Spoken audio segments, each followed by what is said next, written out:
So now we will move to session 4, Sustainable Economic Growth. Please welcome them with a big hand. Mr. Matsui, Mayor of Osaka City.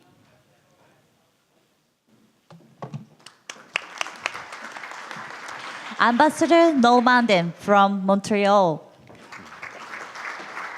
Mr. Olson from Houston.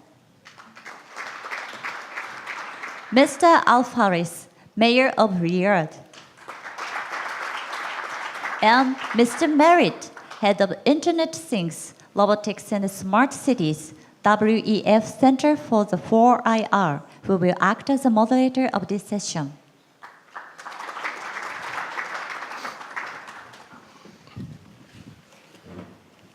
Good afternoon. My name is Jeff Merritt. I'm the head of Internet of Things, Robotics and Smart Cities for the World Economic Forum. Our panel today is truly exceptional. We have not only the host of this year's G20 Summit, Osaka, but we have the host of next year's G20 Summit, Riyadh, and then two of the cities from North America who are really sort of achieving really impressive economic growth and diversification of their economy. Now, this session is truly about how we build the cities of the future. And this brings with it an enormous number of challenges and opportunities, questions about how we build economies that can evolve over time, that can be resilient to both technological and demographic changes. Questions about how do we ensure that our cities are safe, that they're efficient, clean, and have a thriving, diverse communities that can attract the top talent. And then how do we ensure that they are not only economically sustainable, but they're preventing harm to the environment or avoiding heightened social tensions that can undermine progress. And in order to effectively answer these questions, we really have to start out by looking at the state of the world in which we live today. And it is an unprecedented period of change. As has been noted, we're living in a period of massive urbanization, that this is happening around the world. As was stated earlier, an estimated 3 million people moving into cities each and every week. But this urbanization is not uniform. In fact, we're seeing parts of the world where urbanization is happening very, very fast, and some of our cities are shrinking. And this has the potential to create a massive divide within our cities between the mega cities of today and tomorrow and the other cities of the world. And this is not purely a demographic issue, it's an economic issue, because in economics, size and scale do in fact matter. And as has been discussed on panels this morning, we have a growing threat of climate change. And we have a need to change not only our production of goods, but our consumption of goods. Again, this is not merely an not merely an environmental issue, it's an economic issue at its core as well. We also have growing inequality, a growing concentration of resources in a small segment of both individuals and in companies. And it's not merely a social issue. Again, it's an economic issue at its core. Last but certainly not least, technology is turning our world upside down. At the World Economic Forum, we call this the fourth industrial revolution. And unlike many of the technological advances of the past, it's not driven by simply one technology. For example, the invention of steam power, electrical power, the invention of a computer, but rather a range of different technological advancements from artificial intelligence, the Internet of Things, biotech, that are really changing our lives. And they're transforming economies, they're transforming industries, they're transforming the future of work. Now, these four trends, urbanization, climate change, equity, and the fourth industrial revolution, are intrinsically linked. If we don't take a holistic approach to economic development, we will fail. This isn't a failure that I want my kids to experience. I doubt you do as well. And with that, I want to begin this panel. I want to start with the mayor of Riyadh. Now, Riyadh is located within the middle of the Arabian Desert, but it's seen tremendous economic growth in recent decades. I'm curious, what do you see as the real unique drivers of that economic growth? What steps are you taking as mayor to see that sustained? First, let me thank you, Jeff, for mediating this panel. And also, I would like to thank the governor of Tokyo and Tokyo Metropolitan Government for organizing this summit and actually let us feel all the issues and subjects that has been discussed in the past few months reaching to this summit. Riyadh City, as you mentioned, is the fast growing city. Its population today is 6.9 million inhabitants. In the mid-70s, it was about 400,000. So it was actually a very fast growing city. And since the late 60s, mid-70s, we were actually trying to control it through the Metropolitan Strategic Plan for the city, even it was small. But what happened, whatever plan we do, okay, by the time that plan is finished, due to the high growth rate, we actually exceed the limit that was assumed. So in 74, King Salman, who was the governor of Riyadh, he actually formed the High Commission for Development of Riyadh. And actually it's chaired by the governor, and the members are from all the authorities that actually are in charge of managing different aspects in the city, whether it is the mayor or the infrastructure institutions or services. And their main role was actually to monitor and coordinate such strategic plans. So we were looking at that. In 97, the RDA, which is the executive arm for the High Commission for Development of Riyadh, formed the MidStar. The MidStar is the Metropolitan Strategic Plan for the city of Riyadh. And that actually looked for the city to 2030 and the vision to 2050. But what is important there is the number of programs that actually were under that Metropolitan Strategic Plan. Actually, there are 100 programs, ranging from policy to implementation to regulation to different aspects. I will mention actually one of them that was actually a subject of the panel discussion from the morning is actually the environmental program. And that environmental program, it was actually of an importance where actually the High Commission formed a special committee to follow up this environmental issue. And we came actually with a strategic plan to care about this environmental issues, whether it is a waste management or air pollution, and so on. Another program that is actually of interest with a city of 6 million inhabitants is the transport program. So as we also heard in many cities in the morning, it is important to protect our environment, to transfer from a car-oriented city to a public transport. Riyadh, from its plan, it was actually a car-oriented city. So the challenge was actually how we can create a transport program that actually can cope with reducing the car usage and increase the public transport. The program consists of 6 elements. First, road network, we all know that, and I think we have done it in Riyadh as well as other cities in the kingdom. Public transport, and this actually is being implemented a citywide public transport. I will talk in detail in a while. And then another issue was the traffic management, which actually how we optimize the transport network that we have in the city, and also from that strategic plan and for the city is actually how to make sure that such a transport mode serve the city with the different usage and intensity. Another 2 issues is actually the institutional setup and the financial modeling. Back, I think it was in 2013, the government approved to build in the city of Riyadh a citywide public transport network composed of 6 lines of metro line. It's 176 kilometers, 85 stations, supported by a citywide bus network ranging from a dedicated lane BRT line to a feeder line that can take you actually to the nearest station. طبعا of course all of that taken into consideration the hot environment in the city of Riyadh and how actually can people move between station and get. This project now is near completion. We are now preparing for the operation phase.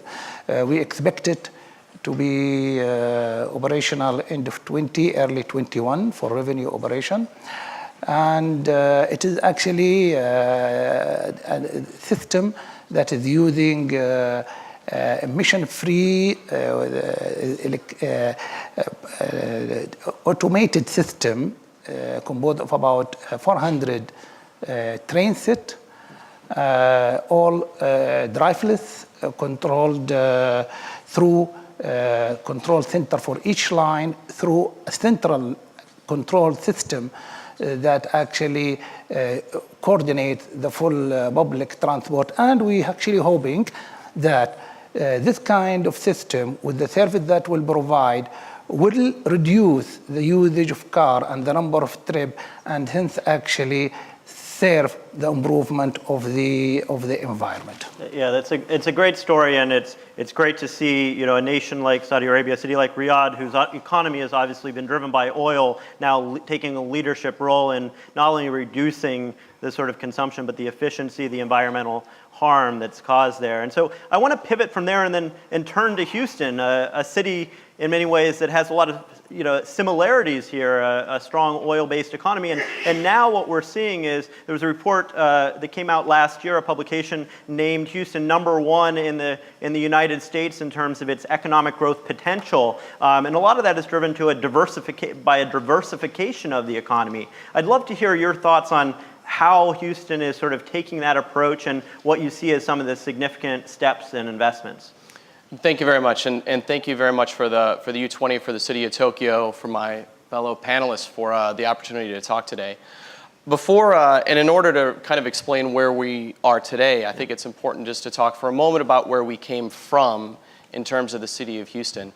In the 1980s, the City of Houston relied between 75 and 80% of its economy was based on the oil industry. Clearly, as the energy capital of the world, we had almost 80% of our economic value was dependent upon that energy on the oil and gas industry. Today, however, that's shifted a lot. Right now, it's about 30%. As of the mid-2000s, I think our 2014 numbers were about 30% of the economy is the broader energy economy. But we've been able to diversify that to a large part. We have the largest medical center in the world right now, employing about 130,000 people with a network of more than 20 hospitals that make up the largest medical center. We are home to the manned space program, which this year we're celebrating the 50th anniversary of the landing of the first man on the moon. Obviously, the first words from the moon were Houston, which we're very proud of. And we've also diversified across the energy sector, too. It's not just oil and gas anymore. It's things like LNG and the massive LNG projects that are being built along the Texas and Louisiana Gulf Coast. There's a Japanese consortium of companies building a $10 billion LNG facility to export LNG into Japan. The challenge with that is then how do you define energy and how do you define the economy of the future? Texas right now is the #1 wind producer in the United States. The city of Houston gets more than 90% of its energy from renewables. That's wind and solar. And by 2015, City of Houston was really enjoying all of this success. And as a lot of people, especially those Americans, will remember, in 2015, 2016, there was this massive push for Amazon Headquarters 2. And Amazon was running this nationwide competition to house the next headquarters. And Houston, being the energy capital of the world, the 4th largest city in the United States, the largest port facility for gross tonnage for foreign exports, we have more engineers in the city of Houston than any other city in the United States. We thought we were a shoo-in to at least make the top 5. We didn't even make the top 20. And that was a real wake-up call for the city of Houston in terms of we were very, very happy with the diversification we had. We were very happy with the energy sector, and rather a booming energy sector, which unfortunately at that same time was taking a turn rather downward. And there was a real wake-up call within the city and from the mayor, who was in his first term and first year of his first term, of how do we further diversify the city of Houston to meet the needs of a changing global economy, which, as you said, was increasingly technology-oriented, increasingly Internet of Things-oriented, and an increasing digital-based economy. So the city of Houston really put a full effort in terms of how do we further diversify our economy out of energy, out of the medical piece. We still have those as foundational elements within the city, but really how do we keep growing that? And we've kind of looked at three real strong pillars the way we do this that the city can impact. A lot of it's going to be driven by private companies and just the marketplace itself. But the city knew we could take several real strong actions to try to better position Houston for that next tech and digital economy. One was we wanted to build an infrastructure that could support startup and innovative companies. And one way we did that is we partnered with some of the universities we have in Houston to build an innovation corridor. Currently, we're rebuilding some old facilities that are in the heart of one of the midtown areas to be this innovation district, which will house a whole series of incubators and labs and technology companies that can take up resident to bring a lot of that technology out of the large companies that are in Houston, make it a little bit more disruptive, a little more centric, and more of a growth-based technology. Two is, again, building on that private-public partnership. We partnered with several of the large technology companies to try to do something more within the city of Houston.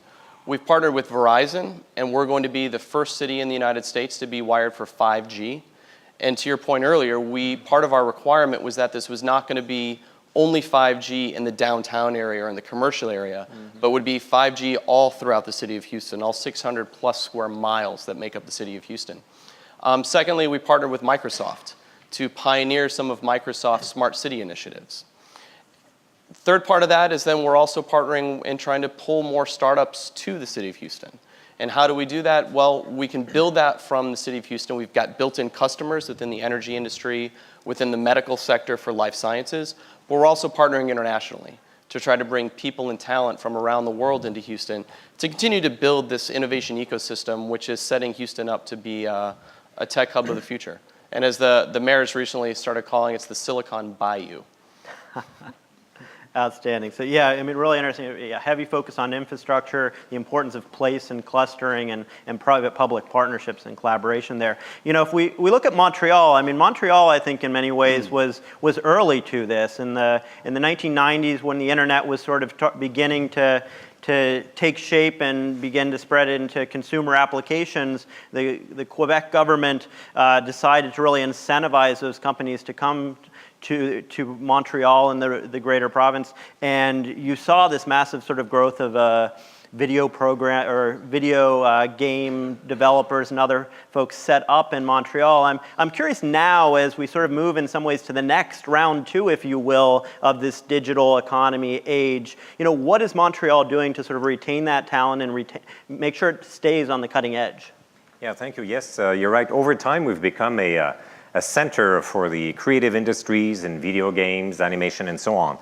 There may be people in the room who are fans of Game of Thrones, maybe. Yeah, here we are. You may have seen X-Men, you may have seen Blade Runner, and so on. Well, all these productions have in common that some of the animation was actually created in Montreal. So we've become, we're within the top 5 in the world in terms of video game production, and we share that honor actually with our host city, with Tokyo. A bit in the same vein, AI, over time, we've become a powerhouse of artificial intelligence, and that's a combination of homegrown initiatives and also attracting some of the big names, you know, the Microsofts of this world and IBM and so on. But I think that in this kind of industry, the key to success is that it's more than the sum of the parts that matter. It's the ecosystem that is created. And what's at the core of the ecosystem? Very simple, very fundamental, one thing: talent, people. And in Montreal, we're lucky to be a university city, and actually we were selected the best student city in the world 2 years ago. We're lucky to have one of the rock stars of artificial intelligence, Joshua Bengio, who's at the University of Montreal. Anyway, so he's attracted a lot of people, researchers, professors, students. And the key here is that they themselves in this industry, but also with the public sector, with the provincial government, the city, we've encouraged the mixing up of people from the scientific world, academic world, and the people from the industry together. And that's what creates a vibrant ecosystem. We even created recently a physical center, a bit like you did in Houston, putting people together. We created a physical center where we have people from university, we have people from the private sector, artificial intelligence, various forms of IT, all in one building. And you know how these people share and they create and they invent? Well, that's what they do. So I think having, nurturing this ecosystem is definitely one thing that we did. Little side comment, of course, if you want to attract talent, quality of life is key. So people want to live in a city that is fun, that is entertaining, that is safe, and all that. So happens that we have that in Montreal. So I think that's been the key, the focus on talent and the focus on the ecosystem. One last thing, you mentioned the idea of trying to avoid harm. Yeah. You know, AI can do good things, and AI can do bad things. And because we're an AI powerhouse in Montreal, we feel that we have a responsibility to make sure that AI is done properly. So that's why our people, university people, industry, worked hard on developing a set of principles, ethics, for the AI industry, which resulted in the Montreal Declaration last year. And it's a document that is open, where people can sign on voluntarily, because we want to encourage a responsible and ethical use of AI. So I think that's one other characteristic of what we do in Montreal. We want to do this responsibly. Excellent, thank you. You know, if we look at Osaka and Mayor Matsui, I think one of the things that is very impressive for me about Osaka is, unlike many of the Japanese cities who are dominated by one big company, whether it be an automotive company, a technology company, that in Osaka, roughly 99.6% of the companies there are small and medium-sized enterprises, and many of those companies are in rapidly changing industries like manufacturing. I'm curious for your thoughts on, what is the city doing to help those smaller companies evolve and remain internationally competitive? Thank you very much for the question. June this year, June 28 and 29, for these 2 days, for the first time in Japan, we are going to host G20. Osaka was selected to host G20, and before that, with all the leaders in all over the world, I am participating in this big event. Thank you very much. I'm so grateful. Osaka, as a city, as was mentioned before, 99.6% of companies are small and medium-sized enterprises, and those SMEs are supporting Osaka economy. And the driver for their growth should be promoted. And for that, up to 2020, for 10 years, we have this growth target. And to achieve the growth target, we have initiatives and we have directions for that in Osaka growth strategy. We have established and we have been implementing in this strategy, not only in local systems, we have to reform the legal and also regulatory aspects, and what we have to do as a country, and also private companies and NPOs should be involved in this plan. So we are transforming the past system to support such initiatives of private companies. By doing so, we are supporting the growth of Osaka and small and medium-sized enterprises in Osaka. And as for this strategy, we have to catch up with the transformation of the society. So for that, we have reformed this system. In the recent reform, we have focused on certain areas, and one of them is the fourth industrial revolution and the promotion of innovation and enhancement of productivity. And this is what Osaka is being proud of. We have good manufacturing industry, and that supports the fourth industrial revolution. And its technologies. And in many disciplines, we'd like to combine different technologies to achieve efficiency and productivity, to solve the shortage of labor issues, and to provide a lot of services, to solve social issues, and to create new businesses. That's what we would like to do. Thank you. There's a lot of wisdom in what you said there. I mean, I think what I appreciate is the acknowledgement of how we do have to really transform. You used the words to transform the past system, and that we can't simply look at what we're doing at a local level at cities, but also there will be national level reforms that are required as well. I want to, for this next round of questions, play devil's advocate a bit and sort of pivot and ask you, you talked about, in particular, Mayor Matsui said, about creating efficiency and productivity. There is, however, a risk as we move towards more tech-centric and tech-enabled cities that we lose the human element. We lose that element that, as you said in Montreal, is what attracts the talent, right? That people go to Montreal not necessarily just for the latest tech, but for that community, that culture. And so perhaps starting again, we'll go down the line again, starting with Riyadh. How do you ensure that Riyadh remains human-centric, that it doesn't simply become about production and about economic growth, but that we make it a livable city that attracts people of all types? Okay. And that point, actually, I will start that I talked in the first part about the strategic planning for the city. But also I will point out in 2017, the Kingdom of Saudi Arabia announced its 2030 vision. The 2030 vision is actually set out a new and ambitious reform platform for our future as a nation. And actually, this challenge, to significantly rethink the future of Riyadh as the nation capital and the largest city. From that perspective, and answering actually the point of the natural resource, my colleague in the panel talked about the smart technology, the smart city, and I think this is now a basic requirement in every city, especially with a city with a young population. 60% of the population of Riyadh is under 30 years old. So you can imagine actually the use of technology and smart element, how important it is for our young generation. And in fact, actually, we have in Riyadh a master plan to convert the city to a smart city, and a smart city actually can have many different aspects, and we believe that we have the basic infrastructure to achieve that.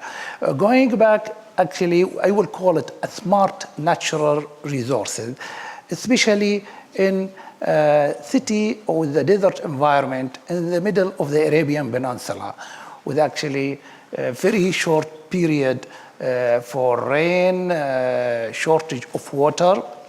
But despite that, the city of Riyadh actually was founded thousands of years with a very small, let's say, settlement along Wadi Hanifa. Wadi Hanifa is actually a dry river that actually flow during the rain season, in the winter, in the spring. And so the settlement actually and the farm founded around that river. During the development of the city, urbanization of the cities in the 70s and 80s, that river actually become the source for construction material and also the dump yard for the city.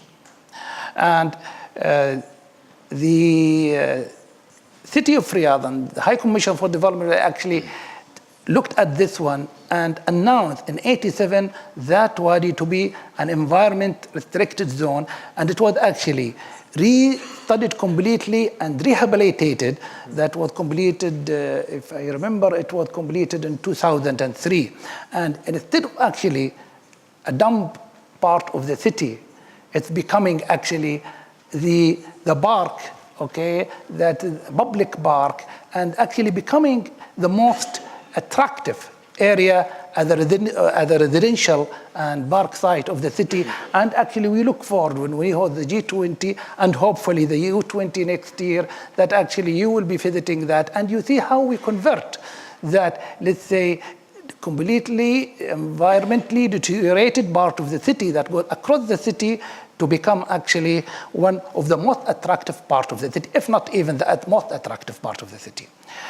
And this is actually another project, because the city of Riyadh is actually, as I mentioned, the middle of the Arabian Peninsula, it's bounded by two wadi, dry river. This Wadi Hanifa, and then we have another wadi, which is more of a flat wadi in the east of the city, called Wadi Slay. And actually the municipality of Riyadh now is actually developing that wadi to return it to its natural, let's say, function of a storm drainage and actually enhancing the urban around it. Also, a couple of months ago, the government of Saudi Arabia, in line with the 2030 vision, announced 4 mega projects, which we call smart natural project for the city. One is the King Salman Park. And that's actually a park that will be situated in 13 square kilometers. Whomever knows Riyadh, this will be in the place of the old airport of Riyadh. Half of it, about 6.5 kilometers or 7 kilometers, will be the public park, and the rest will be a private sector development surrounding the park. And the location, it is in the heart of the city of Riyadh. It is actually reachable from all parts of the city. Another project that has been announced is greening Riyadh. We are planning actually in the next 12 years to plant 7.5 million trees, which means 1 tree per person in the city of Riyadh, and actually to increase the greenage coverage in the city. A third project, which is actually one of the interesting, is actually called Sport Boulevard. It is a boulevard that's 135 kilometers that will cross the city from east to west and converting what's now is a public highway, 3-lane in each direction, to actually local traffic and having all sport activity for families, men and women, okay, whether it is walking track, cycling track, horsing track, all activity of sport building. This is actually one of a kind project from around the world, and we are looking forward actually to set a sample of that kind of activity that actually can be very big added to the city. The last project is actually Riyadh Art. We are actually planning to distribute 1,000 artwork across the city of Riyadh, along with the accompanied urban and landscape improvement. So actually having Riyadh as an open museum, a cultural hub. Now you may wonder, the common denominator between these 4 projects is the availability of water. And as I mentioned, we are in the middle of the desert, so we have shortage of water. But actually, those projects will solve a very important environmental issue, because we have over 1 million cubic meter of treated water in the city. We are now using only 90,000 cubic meter. And our plan actually is to increase that usage with these 4 projects, to serve those 4 projects, of course, and when we build the network, it will serve other services like district cooling, which is important for us, which is industrial, which is important for us, to increase the usage of treated water to 1 million cubic meter. Thank you. So moving to Houston, I hate to make a transition about that topic about water, because I know water is a pain point, but the reality is that, you know, and we have a session right next door talking about disaster preparedness. You know, 2 years ago, roughly in August of 2017, Houston saw, you know, Hurricane Harvey and massive flooding that destroyed homes, that resulted in the loss of lives, and also had severe economic impacts. You know, how is Houston looking at rebuilding in a way that is more resilient, that can, you know, assure residents, companies that as we live in this new age of severe weather, that Houston is a safe place to live, to build your business? And that was 2017 was a 500-year storm, meaning that's the kind of flooding you would expect to see only once every 500 years. The real challenge that Houston faced is that we saw one of those every 500-year storms in 2015, 2016, and 2017. So clearly something is happening. Yeah. And that's clearly something that's not just a Houston problem. It's a problem we're all facing. And cities of the world are the ones that are going to bear the brunt of the impact of these kinds of changes. So Houston, obviously, we have a different challenge in relationship with water recently, especially because Houston's a very flat city. There's only about a 3-meter difference between the bay and the Gulf of Mexico, which is where all of our water drains to, and the city itself. So we already talked a little bit about how Houston's trying to respond to some of the economic shocks in terms of diversifying the economy. The climate shocks is certainly a whole different challenge, and we're working on, and I'll kind of outline it in 3 broad areas. One is regulatory, where we have the ability to impose new building codes. So that way, rather than traditional building standards that were several feet above the 100-year floodplain, now we're building several feet above the 500-year floodplain, because clearly we're seeing that impact.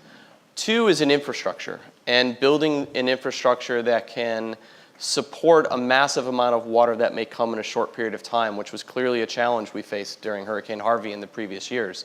That includes additional space for detention and retention ponds, infrastructure to help move water from those detention ponds out to the Gulf of Mexico where it can be properly disposed, and then building just a stronger infrastructure across the board, really leveraging a lot of technology and leveraging some of the Internet of Things topics that we've talked about and are certainly important. And those include increased flood sensors, warning mechanisms to notify people further in advance that there's going to be a flooding event, providing digital methodologies that they can receive warnings to their cell phone if they're driving down a street and they're approaching a flooded area.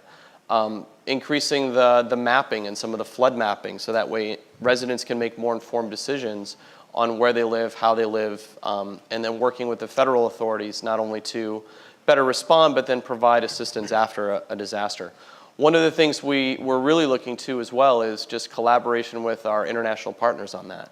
We had a resiliency conference with Denmark where we were discussing methodologies that can be used to move water from another very low-lying country. We've talked to the government of Buenos Aires and in Argentina about how they're doing some massive infrastructures to move water outside of the city. So it's a challenge that cities around the world are increasingly facing and are going to face, and one that Houston's trying to get ahead of, but really in partnership with the international community. Excellent. Thank you. You know, one of the big announcements last week that probably most people around the world did not hear, but I know was heard very loudly in the city of Montreal, was that Montreal won a massive competition of all cities across Canada, in total $50 million in funding as part of the government's Smart City Challenge. And I think one of the things that was impressive for me about looking at the proposal there is that a heavy focus on inclusion, equity, and community participation, that it wasn't just about smart cities for resiliency and sort of demonstrating the latest tech, but it was actually about improving day-to-day lives in terms of mobility, access to healthy foods. Can you share some thoughts on the approach that Montreal is taking when it deploys these technologies? Absolutely. Here's the paradox. We win this smart city competition. We used to have a smart city office. We don't anymore. Find the error. Actually, here's the explanation. Smart city, the concept, often comes in terms of technology-supplied solutions, right? I've got technology, I'm going to fix your problem. We turned the thing on its head. We did away with the Smart City Office. We created an urban innovation lab. That was the first thing. The second thing, and here I'll paraphrase what the mayor of Rotterdam said earlier on a panel. He said, it's not so much about smart city, it starts with smart people. So the second thing we did is that, as part of this competition, we went to see the citizens. What are the issues that are of concern to you? What would you want to do? And then there were dozens of proposals, and of course they came up amongst others on issues on mobility, and the other one, I'll keep it for later actually. Mobility, not surprised. Everybody wants to move more freely, but there were some interesting things that came out. People talked about intermodal transportation, and people talked in a conversation about mobility. They also talked about immobility. What is that? That means instead of going downtown or going to another neighborhood, I'd like to do the stuff here in my neighborhood. You know, shopping, working, having fun, and all of that. So they came up with solutions how they could develop their neighborhood to do that. And then and only then, the data and the technology solutions will be proposed, actually. Same thing happened in another sector that you would not expect us to link with smart city. Access to healthy food, okay? People said we want to have access to more fresh products and so on, locally produced, and that includes also the vulnerable group in the population. So we said, fine, there's a demand by consumers, there are producers who are looking for a market, there are people who want to create jobs in food transformation. Well, we put all these people together, and how do you want to do this? And then, what kind of data, what kind of technology could be supportive of that? So if we have a signature in terms of quote-unquote smart city in Montreal, it is not so much the technology, it is how we approach it with citizens. That's been very much at the heart of our démarche. And earlier I was talking about, so it's about people, and earlier I was talking about talent. Actually, you know, we used to say that talent follows investments. Well, actually, in video games and all of that, in Montreal, it's been the opposite. Investment follows talent. So as we look at, quote unquote, the smart city, it starts and it ends with citizens again. And again, one last point about that, use of data, very important, but also very sensitive. We've got to do it responsibly. So we're currently in Montreal developing a set of principles on how we're going to use data. And I know that this is an issue common to many cities, and there's this initiative called Cities for Digital Rights. We've joined that initiative because together with other cities, we can also look for solutions on how to responsibly use data and technology. Excellent. Yes.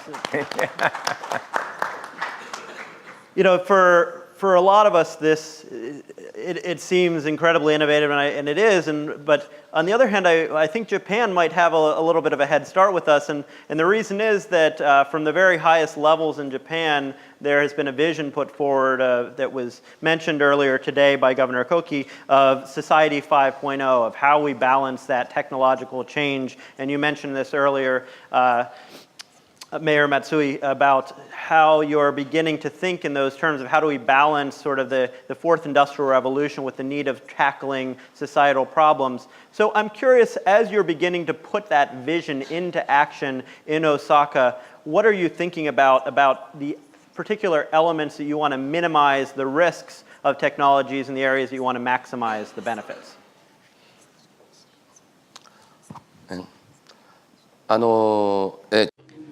Yes, on Earth, in order to solve the global issues, we need to utilize technological innovations.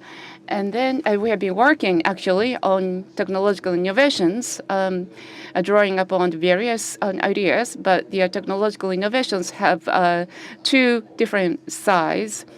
In order to minimize the negative side while maximizing the benefits, we need to create new technologies and the industries that work for all.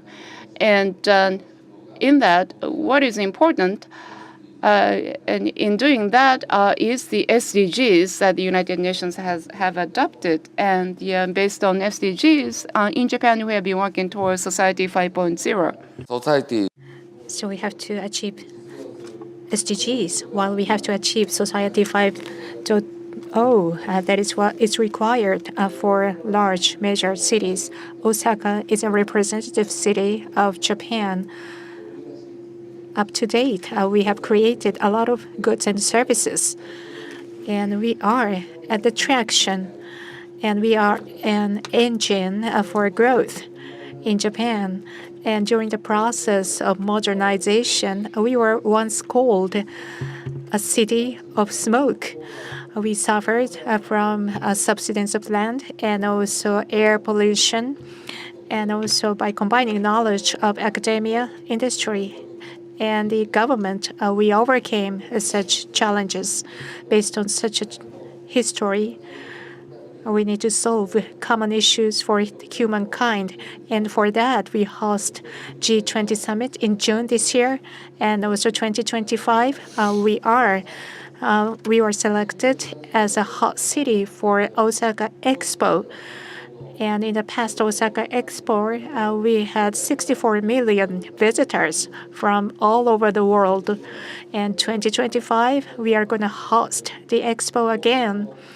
And by hosting this event, we would like to utilize this event as an experiment to consolidate power and knowledge from all different countries so that we can create diversified and also knowledgeable society.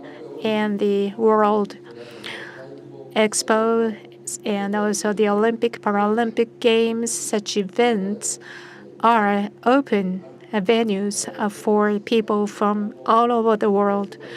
I believe in such events. So we'd like to continue to be a leader, taking this opportunity, consolidating and solidifying knowledge of people from all over the world. We'd like to build up this society to contribute to the world, and Osaka should assume this important role. To the conclusion of our panel, however, I want to give you all the chance to say one final thing. As we look at the G20 summit next month in Osaka, that there's an opportunity for G20 countries, in particular the cities within the G20, to foster greater collaboration, work together. I'd love for each of you to just say one thing, just very quickly, one thing from our discussion today that you think you'd like to see cities collaborate more closely on. I like to see more aspect of the environment issue that affect our cities. Maybe the time will be very short to explore it in Osaka Summit, but we look forward actually to see it in Riyadh Summit next year, and hopefully within the U20 agenda if it continues. Excellent. With both innovation and resilience, as I talked about, the key there is attracting people and educating people. And so I think a focus is how do you retain and develop the best talent and create cities that people want to live in, which is going to just build on each other. Great. Still in the world of technology and data, one thing I would want us to work on is sovereignty. What do I mean by that? Cities need to have access to data that is relevant for the development of their cities. So we're touching here upon the relationship between the public sector, the private sector. Private sector, the big companies of this world have a lot of data. But as cities, we need to have access to this data, and we need to develop mechanisms to do so. Cities, national governments as well. So that's one area where I would want cities to work together on, and also national governments, because they face the same challenge. Great. It's a question of public good. Public good, great. 我々はEveryone in the world, in their lives, to the end of their lives, we would like to we would like to enjoy our lives, and for that, we would like to provide goods and services. And as a trigger for that, we have 2025 Osaka Expo, Osaka Kansai Expo. This expo's theme is the future with shining lives. We have to design for that. For people in all over the world, we would like to contribute. So we focus on people, each person in the world, how they can enjoy their rich lives. And that's something we would like to implement. And that is why we just raised our hands to be a candidate for the Expo hosting city. So in 2025, we'd like to provide goods and services to make everyone happy in the world.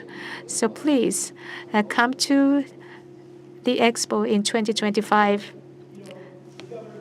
Started out by saying, let's show the powerful potential of cities through collaboration. We've seen a lot of the opportunity there, issues of sustainability, livability, sovereignty, access to data, inclusivity, and human-centric approach. So let's make sure that this is not the end of a dialogue. This is simply the beginning. Let's make sure next time we're not here simply talking about what we're doing individually as cities, but what we're doing collectively to advance this world that we want to live in. That will make me proud when I go home to my kids. I think it will you as well. So thank you all. Thank you very much. So all panelists and the moderator, please come to the center of the stage. So let's take a picture together.